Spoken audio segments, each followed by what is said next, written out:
When We All Fall Asleep, Where Do We Go, which is a cool album title. I think she's an interesting character in the music industry. Well, after listening to the album, I kind of curious on what she's going to do next. Yeah. Like, have you ever heard her name before? Like, before I mentioned Nope. it? Yeah. Like, so the album was out, like, around April or something, so it's been out for a while, so sorry we're too late to talk about it, but... Better late than never.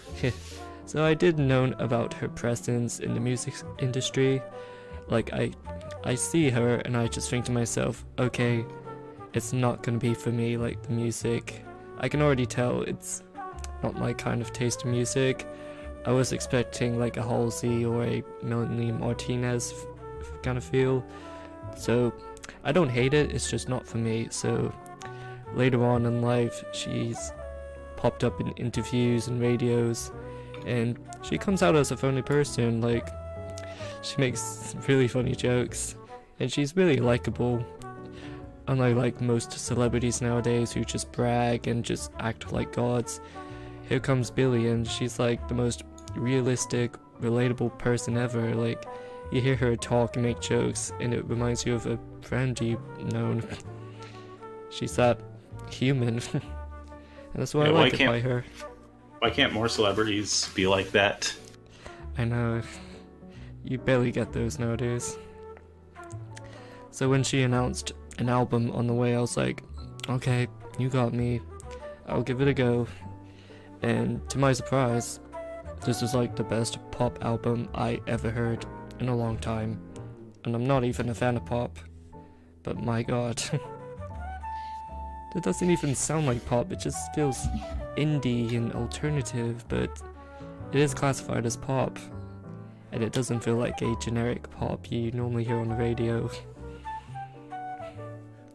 Yeah, why can't more pop artists sound like that?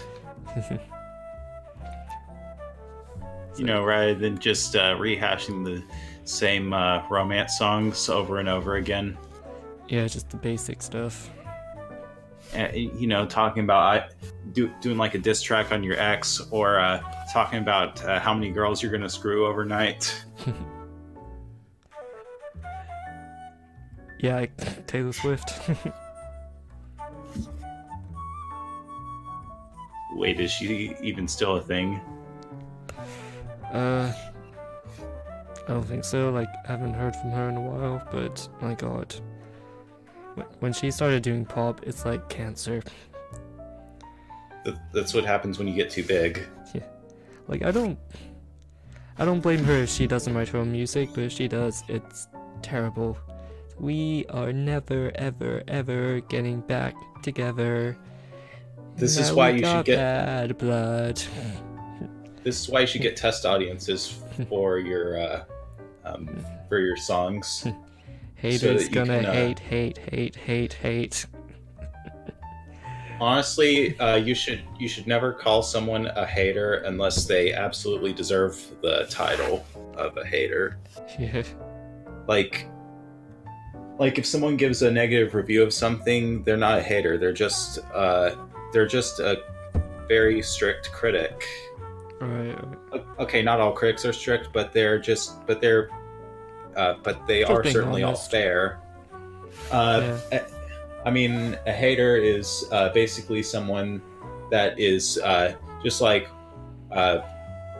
listening to something or watching something or reading something, and they're just wanting to hate it, you know?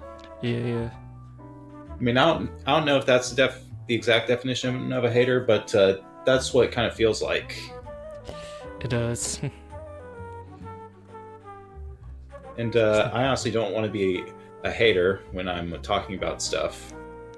So I do want to judge stuff fairly. They'll confuse like haters with just a guy who just doesn't care about that certain music, or it's just not for them. It's not like they bash and hate you, it's just So going back to Billie, okay, what do you think of the album overall? Well, it's certainly a uh, interesting trip when I was listening to it. Mm. There's some highlights in it. There's some really good moments. Yeah, and first song was a great way to start the album and get us interested. Yeah, but yeah, Bad Guy really got me by surprise. Yeah, this is why you should always choose the best thing to feature first. I'm the bad guy. Duh. That is awesome. Yeah, her album is just a banger. She has a unique sound, a recognizable style. It just feels like a breath of fresh air in the pop industry. It's like a Kanye West during the bling era in the early 2000s. It just feels similar. So Yeah, and back when Kanye West sampled people like Daft Punk, and maybe his ego wasn't as big as it is now. I don't know. yeah, because back then it wasn't a huge thing to collaborate with other random artists for rappers. So if Kanye West like collabs with Daft Punk and then like some other pop artist, no one would do that back then. People would think that's weird. It's not gangster. But Kanye West is the reason why everyone's doing that nowadays. He is changing the game. So maybe for That's Billie fair. Eilish, she might inspire other artists to like have a horror themed vibe to it. Well, hopefully nobody just tries to copy her without realizing what made her stand out in the first place. Exactly. I mean, if you want to be similar to her, at least stand out from her. Yeah. But what really interests me is, I don't know if you know this, Billie and her brother, they both did the production to the album all by themselves. And it's impressive. Certainly. Because when you listen to the album, like, it's the beats are so good and so raw. Like, you expect a bunch of businessmen in the music industry to just throw away some beats for you and say sing over it, and it just feels generic and bland. But when you listen to Billie's music, like, you actually hear the instruments, you actually hear like the bass boost and all these other things going on, and it's just impressive. Only two people do that together. It just feels fresh. Like, I'm not saying like this is like new, like we haven't heard this a million times, because sometimes the songs can sound the same when it comes to the bass boost. I think that's the key instrument Billie uses a lot, but you get this. I don't think you heard it from others from before. Well, others certainly are more corporate. Yeah. It was a very dark album. Did you ever get that feeling? Yes. From the lyrics to the beats, like from Bad Guy it gets hyped, and then it'll get slow and depressing, and then it'll get eerie and creepy. Like, it's all over the place. It's like a roller coaster of emotions. And it never feels like she has to play it safe for radio play or to be on the billboards, even though her songs are already on the charts. She never felt like, oh, I have to keep it safe and just make a song that's just simple to put on the radio. She's certainly doing what she wants. Yeah, she did take risks. Yeah, I certainly applaud her for that. Yeah. But the horror theme, it fits really well. It works well with her voice. Like, when it comes to her vocals, she's really quiet, but it just feels like it creeps up on you. just like Bury Your Friend, where it's when you watch the music video, it really fits really well. It feels like a horror movie. I probably should watch the music video. I'll probably watch it after the podcast. Yeah. Assuming I don't decide to watch something else instead. Yeah, but if you ever feel like you want to listen to music, then go ahead. And she's only 17, and her singing is beautiful. And that's really impressive for someone her age. Oh, she's younger than us. I know. She sings really good.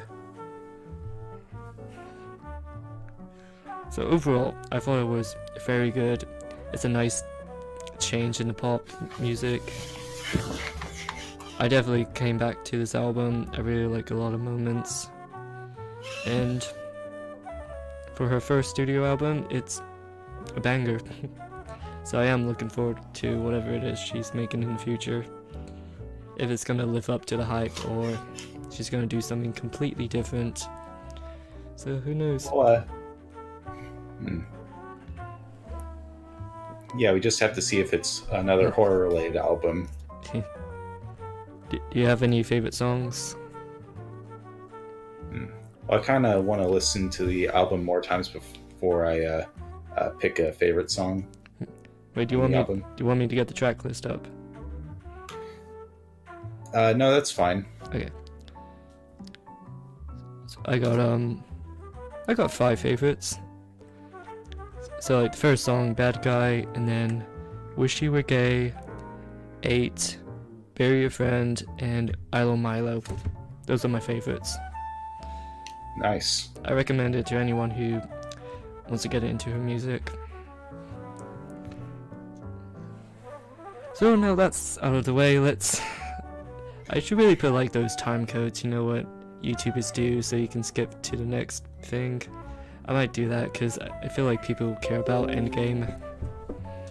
Yeah, they just want to watch it for Endgame. Alright, Endgame. I tried my best to stay off social media, but it's been 2 weeks, so I tried my best, but 3 people spoiled it for me. It's a shame. I know, but it didn't throw me off my experience. I really enjoyed it. No one just said that Ant-Man crawled up Thanos' butt. People should have just said that as what happened to avoid spoiling it for their friend. I like from that joke, the Russo brothers, the directors, they acknowledged it as well. And even even Ant-Man, like, he was on one of those British talk shows, and he was mentioning the meme, and he said... didn't the Russo brothers make it their Instagram photo? Yeah. And the actor who played Ant-Man, he was like, why couldn't he just go in the nose or the ear? Why specifically the asshole? Oh, goddamn.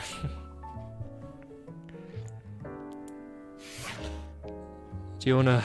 Okay, overall, what do you think of Endgame? It's pretty fucking awesome. I love the movie. It was everything that I expected, and then some more.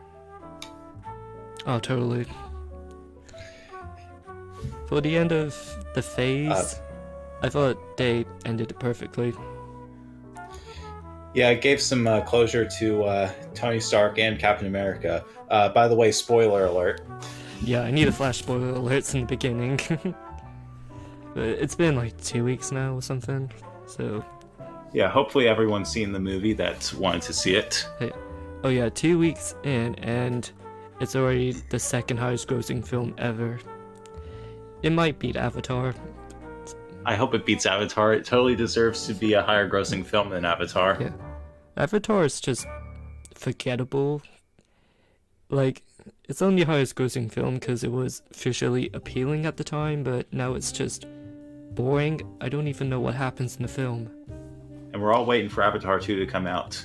Yeah, they're gonna make 4 more films. Like, that's crazy. Like, do people even care? I think the only Avatar that people care about is Last Airbender. The The movie. cartoon, the cartoon, not the live action movie.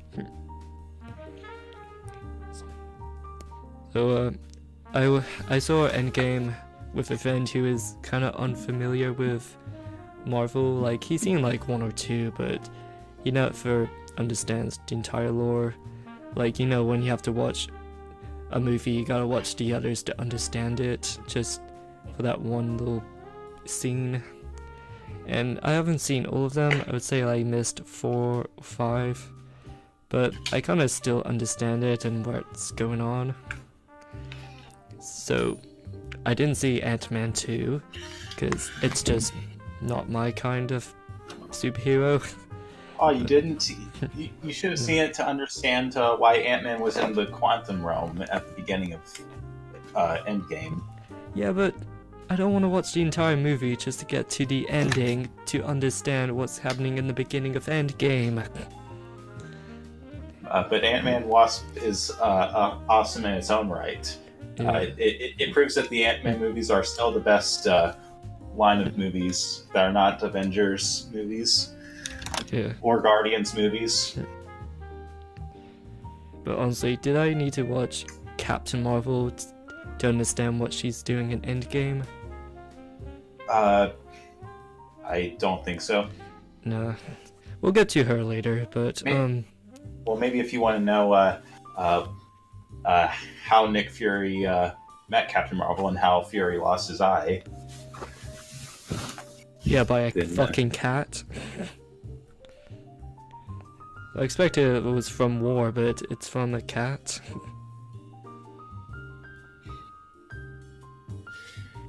Well, maybe next someone's going to tell me that SpongeBob got a black eye by trying to open toothpaste. Yeah, it's kind of like the same thing. So like the movie opens up with kind of almost like left off from Infinity War. So if I can remember, it's like the rat. He's the real hero because he opened the fan and Ant-Man came back. Yeah, what if there was no rat there? The universe is doomed, honestly. Yeah, the rat's lucky that wasn't snapped out of existence by Thanos. So Ant-Man came back from this quantum realm where everything slows time, so he didn't become a dust boy. He found the other half of the superheroes to be like, hey, let's go back in time. It's like, yeah, just like Bill and Ted and Hot Tub Time Machine and Die Hard. Oh wait, that's not a time machine. I was surprised, like I said before, the Infinity War jokes were forced and they didn't really do well, but I feel like Endgame, they had a lot of good jokes. Yeah, and the Hulk was funny in the movie.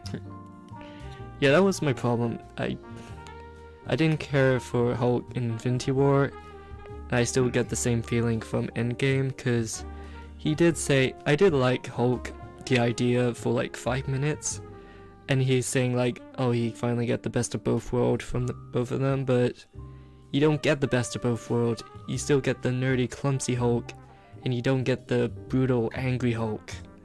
So now we're just stuck with the nerdy Hulk. So I'm like, what do you guys want to do with Hulk? You ruined him. Hulk goes from that mean, brutal guy's like, I'm gonna fuck your bitch, like your girl calls me daddy, to I'll bring your girl back at 9 p.m. Well, maybe it probably would have been better if we got to see him transform into Professor Hulk. Yeah. For some reason, he's not good at being a scientist. Like, he's supposed to be as smart as Tony Stark, but they made him look clumsy and mess up every time. Well, maybe it's the result of being combined with a brute like the Hulk. Yeah, I assume it's just his giant fat fingers pressing the keyboard and it explodes, but no, it's like... Even the superheroes give him a hard time. It's like... Well, he at least tried to be helpful. Yeah, he tries, like... He's not really a joke. Like, Marvel didn't use him as a joke that much, only when he dabs. That's when I'm like, okay, what are you doing? I mean, at least we got to see more Hulk. At least, yeah. Yeah, at least he came out in some way. But yeah, apparently the reason why he didn't come out in Infinity War is because he felt like he was being used as a weapon by Banner, and just like, you know what, I'm done with this shit. Yeah. And that's why I thought like it's gonna like lead up to the next movie where he's gonna come back and it's gonna be as awesome as ever, and he's like, oh. Well, we could have at least seen Banner have a discussion with Hulk. Yeah. I do like the idea of best of both worlds, like Bruce Banner like finally controls himself and becomes both, but you don't get the other side of Hulk.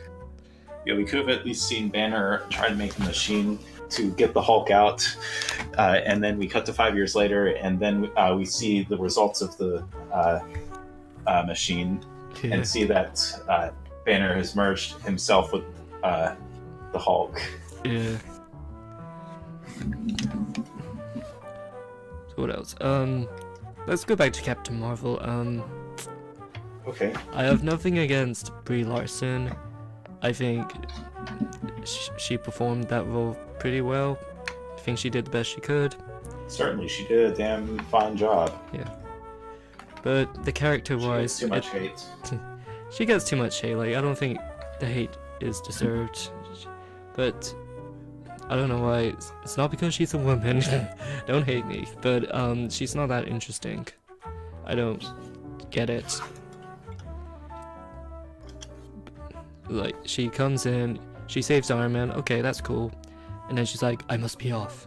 There's other planets who need help. I was like, well, can you help us find Thanos? Like, okay, but I must help other planets.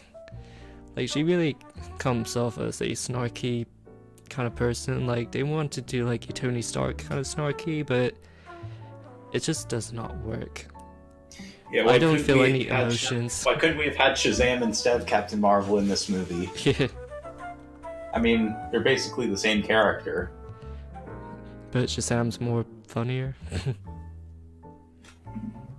At least Shazam has emotions. This is what happens when we don't get to see official DC and Marvel crossovers. Yeah. But I know Marvel is gonna have to put Captain Marvel in Endgame. If not, then there's gonna be a riot in the streets. So they have to like put her in somehow. So I give them credit. They put her in for 5 minutes in the beginning, and then 5 minutes in the end. I was like, thank God. Yeah, at least they did something with her. Well, I don't know what Hulk said. Like in the beginning, he says something about how is this all happening now? And then Captain Marvel says, because you didn't have me. And I just wanted to stand up and say, fuck you. I never hated a character more than in my life. And then she's like, oh, I must be off now, like, because I'm a badass. She's just solely relying on Nick Fury's communicator. And then she comes back, destroys the ship. It's like, oh, I must go now. Bye. She's kind of pointless in a way, but I guess someone has to destroy Thanos' ship. I mean, in all honesty, she probably would have made their job too easy if she had come along. Yeah. But she's like supposed to be like the most powerful superhero, but So when I watch her, I'm just like, okay, what's her weakness? Like, if Thanos fights her, what can he do? Well, yeah, he used a stone and punched the shit out of her, but she's kind of like OP. Like, she could do this all by herself, not the entire gang. That's what I get. Like, she's just immortal and she can just like fuck around, like fly around like a pinball machine, just kill everyone, so no one has to die. Well, I didn't see Captain Marvel, so I don't know what's her weakness, like what she can and can't do. We'll probably find out in Captain Marvel 2. Yay.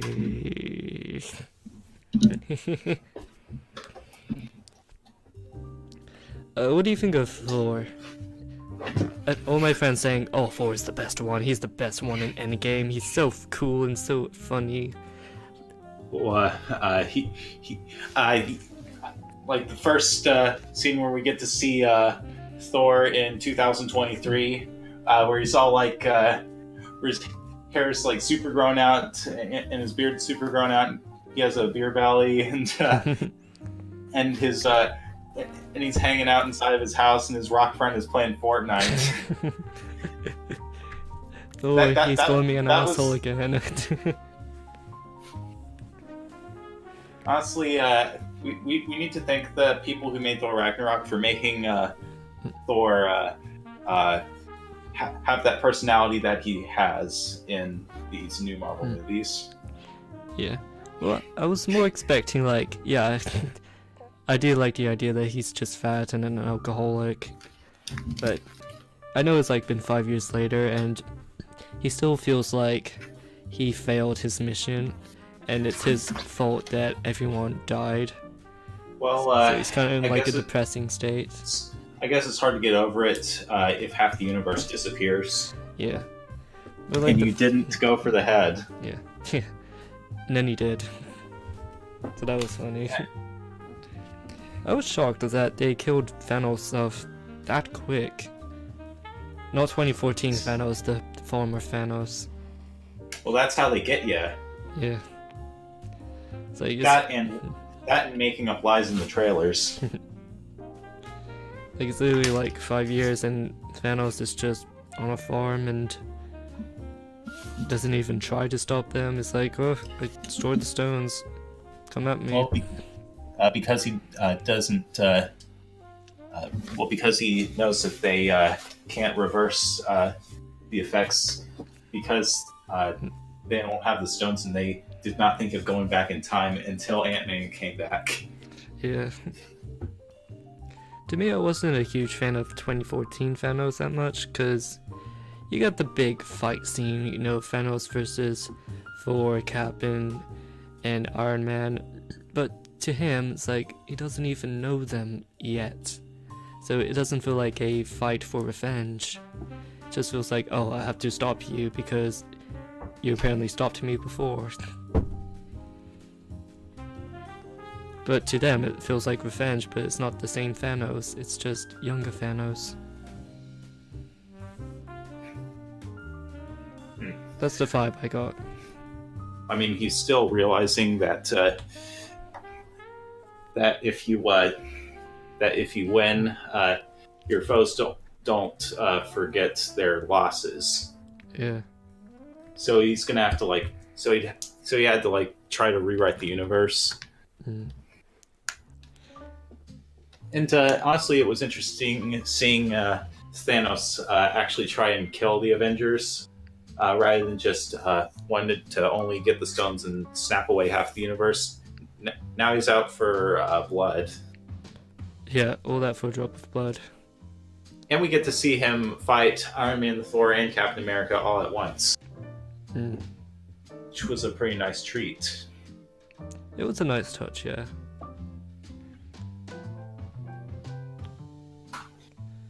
Were you shocked when Captain was worthy of the hammer? Because my jaw dropped. It was definitely an exciting moment. I think because I haven't read his comics to know that he was worthy. So I was like, whoa, okay, this got interesting.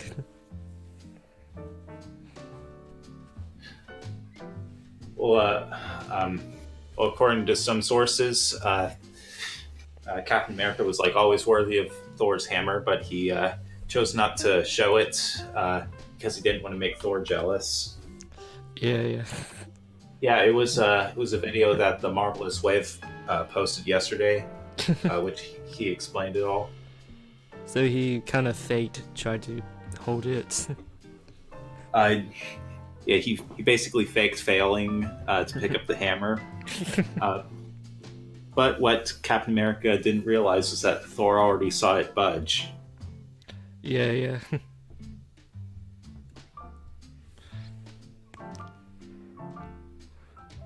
What are your thoughts on the Hawkeye and Black Widow scene when they try to get the Soul Stone?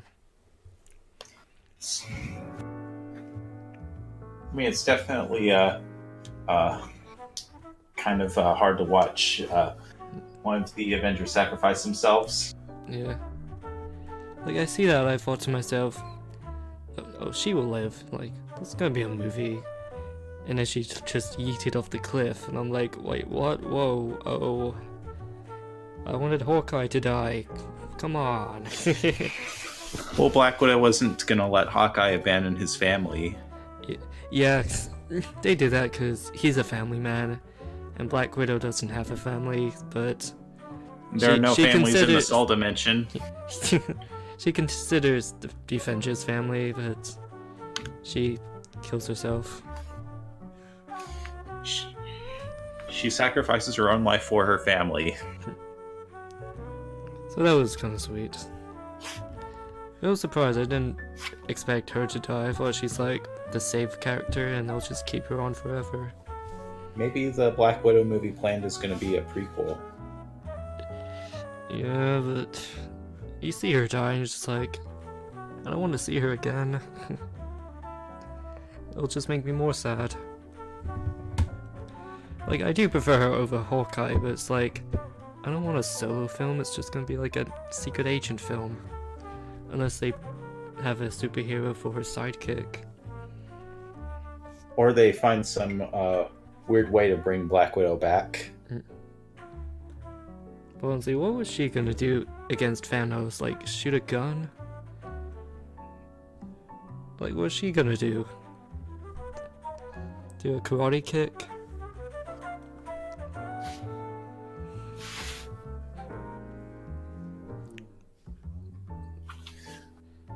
Well, maybe she could do something like that.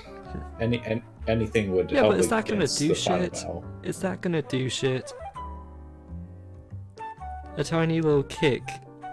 Thanos. Well, she could at least beat some of his henchmen up. So,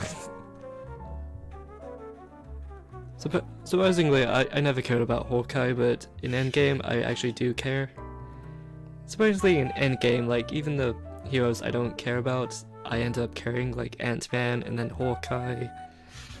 And we saw the reason why Hawkeye wasn't able to help the Avengers in Infinity Wars because he was under house arrest, like Ant-Man in Ant-Man and Wasp. Yeah. So I mean, if you notice the thing on his ankle. Yeah. But the beginning was beautiful with him and his family, and then he turns around and they're dust. I thought that was a cool idea to start the movie. Yeah, it definitely. Just shows society, like, what happened even without, like, in the Wakanda area, like, what happened around the Earth. It's definitely very sad. And I like how when they brought them back, it shows, instead of like everyone like reappears and they're all cheering and celebrating, it's like it starts with Hawkeye's phone vibrating, and it's his wife. I thought that was a beautiful moment. That was a really good scene. Yeah, probably would have dragged out if we if we saw all of them reappear.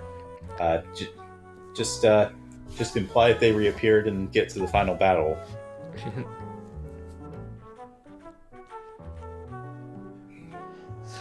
So, the elephant in the room. Did you cry when Iron Man died? Probably on the inside. I tried to stay strong. Dude, I bawled my eyes out. Like, I was like quivering and shaking. I was like, why am I crying? What's going on? Like, it felt so real. Like, it felt like it was a real death. It's like a family member dying. It just has the same was a real feeling. death. Yeah, it was. And he started the MCU. Yeah, he started the MCU. It started with saying I am Iron Man, and it ended with him saying I am Iron Man. Like, it was so. It's just a Full perfect way to circle. end it. Yeah, something that DC couldn't do when they tried to end Superman. It's like they don't have a full experience. They don't have like for you to grow with the character. Unlike Iron Man, he did it so well. And of course, DC brought Superman back in Justice League. Yeah, so that was all for nothing, really. And they were trying to hide Henry Cavill's mustache.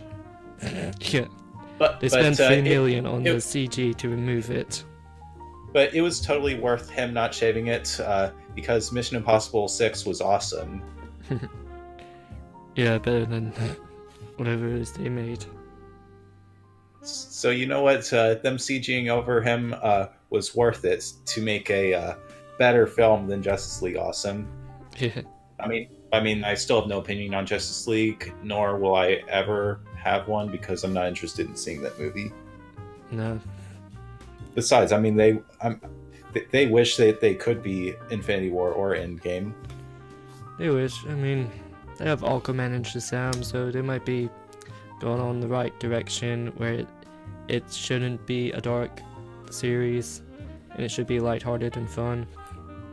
We'll just have to see how Suicide Squad 2 is. Yeah, better for or worse. So what I really hated in the film was when Captain America retired. That's not the reason why I hate it, but when he comes back as an old man, he gives Falcon the shield. I was like, you grew up with Bucky, and he's been with you for so many years, and he stood by your side, and you give the shield to the guy with wings. It's like, how is he gonna hold that while he's flying? So I guess in the comics he does get the shield, and I guess they want to relate to it, but come on.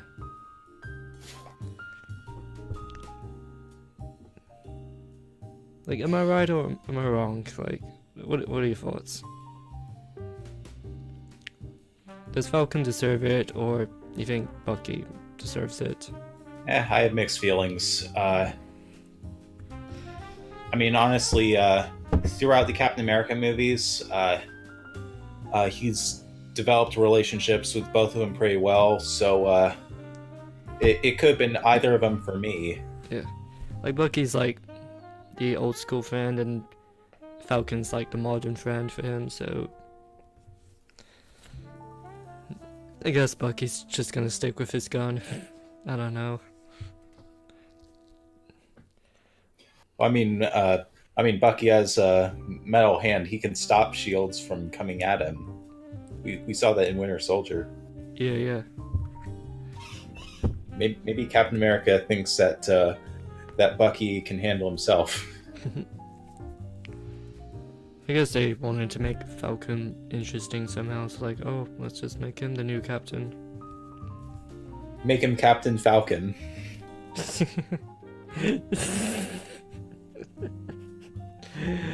Oh my god, someone needs to make a meme out of that. If he punches someone, is he Falcon Punch? Did you know, like, Falcon was also in 8 Mile, and Eminem roasted the fuck out of him? It's like, so this guy's an Avenger, his real name's Clarence. Have you ever seen 8 Mile?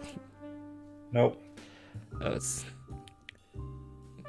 it's worth a watch. So, if you want to see Falcon get roasted by Eminem, then go ahead. It would certainly be funny. So, from what I heard, because I assumed Endgame was the final phase from the saga. It's just, Obviously, it's not the final phase. yeah. Apparently, Spider-Man: Far From Home is the last one of the end of the phase. And then we get to see phase 4. You're like, just end it at Endgame. That's the better ending. Why do I? How is Spider-Man the last one? Maybe it's to show the aftermath of Endgame. Yeah, but that's just Endgame's a better ending. It's called Endgame. Spider-Man's not called Endgame. Like I see the trailer for it. I was like, oh my god, no, I don't want it. I don't need it. That's not my face. Well, how was the trailer? I didn't see it. I mean, Spider-Man goes to Italy and something happens and boom. It's predictable. I heard that Nick Fury's gonna be in the movie. Yeah. Like for me, like there's a character called Mysterio. I remember him as a kid as the villain, and in the trailer it makes him look like, oh, he's a good guy, but it's predictable that he might turn against him and become the bad guy of the movie. So I can already tell what's gonna happen in Far From Home. It's just that shouldn't be the final phase. I'm just saying.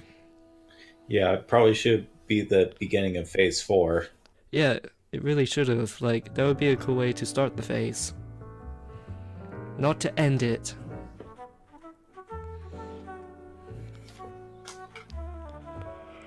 I think I said everything about Endgame. Have you? Got anything to add? Well, honestly, I'm honestly wondering if Gamora is still alive, because they made that ambiguous. They have, yeah. I mean, they have the one from 2014 Gamora, didn't they? Well, you know what? After how Star-Lord was acting in Infinity War, it was actually pretty rewarding to see him get beat up by 2014 Gamora.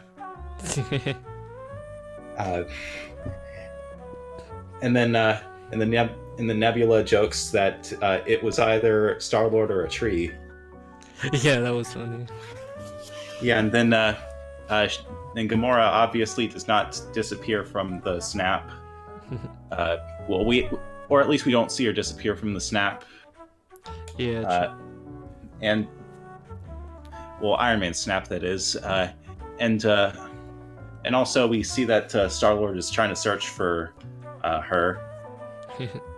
I mean the one from 2018 is obviously dead. That one's not coming back. And 2014 is just, it's her, but it's not her. It's just another version. I guess now we know how Guardians 3 is going to start. I mean, I do like the idea of Thor joining the Guardians. I thought that's a cool idea because they had good chemistry. So it's going to be it's really fun. Yeah, I hope that Thor joins the Guardians.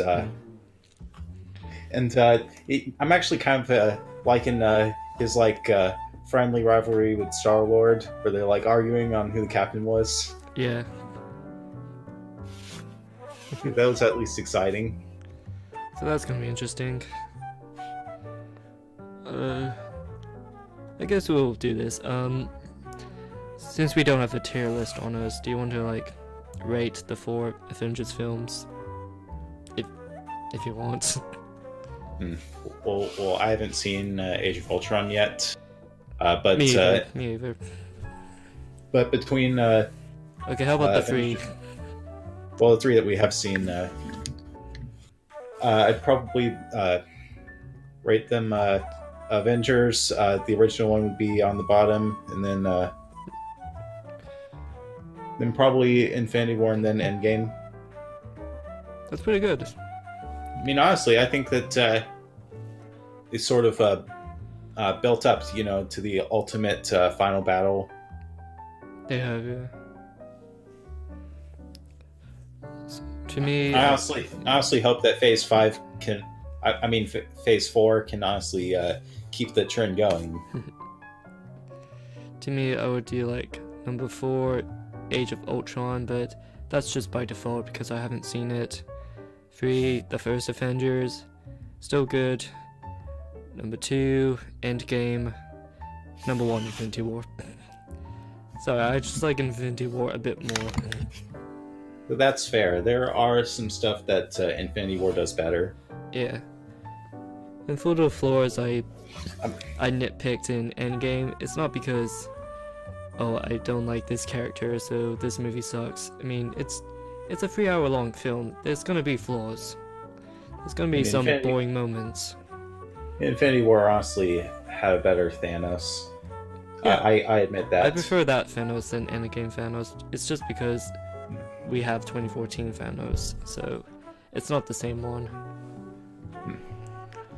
I mean, 2014 Thanos is still more powerful stuff, which was perfect for him, and that was honestly the perfect Thanos for the final battle. So yeah, what I didn't like is, just to recap, Hulk was used as a joke, Captain Marvel was pointless, and Thor didn't do much in the first hour or two. Yeah, but when he did stuff, he really did stuff. Yeah, he really did stuff. And Bucky didn't get the shield. Like those are just preferences. It's not really like the worst moment. Most of these are just preferences, but overall, it's just a satisfying ending. It's just, if this was the final Marvel film, I would be okay with it. It's like 20 films in, like it deserves a break for all their hard work. So, but that's just the end of that phase. So it's kind of like our phase where we started with Iron Man and ended with Endgame. And there's gonna be more to come. Well, I'm probably not gonna stop watching Marvel films. Maybe just not watch them as much. Now we've kind of are having a lot of loose ends be tied up in Endgame. We can sort of take things a bit more slow in terms of seeing the movies. Yeah, like, I know people are going to take Marvel films more seriously now because of Endgame, but it's like, you can't make every film Endgame. Like, I know that... Well, I'm still going to see Guardians 3 because I want to know what happens to Gamora. But to me, it's like, oh look, Far From Home and Black Widow movies coming out. It's like, no, just give me a break, guys. Let me end it with Endgame. Like, let me die like Tony Stark with the era. Yeah, I'll see you guys in 2 years when Ant-Man 3 and Guardians 3 come out. Like, just, I don't want the same formulaic Marvel films with the lighthearted jokes and the backstories, and the villains are just a bunch of businessmen who have the same powers as the heroes, and they just want to do evil for money, and it's like, no, Evil. Yeah, like, just give me back Thanos and Loki, and I'll be fine. Well, we'll have to see if they actually decide to do Galactus. Yeah, they probably can now that Disney owns Fox. Oh, goody. Yay, Disney. There's gonna be a lot of jokes. Yeah, there are probably going to be a lot of jokes made in Deadpool 3. I think that's it for this podcast. I feel like we said everything, honestly. think? I think so. Join us next time where we make a top tier list on fast food. I don't know. We'll do something. We gotta do something besides Marvel and Star Wars, because that's all we ever fucking talk about. I'm sure we'll find something else. Okay, goodbye, people. See you later.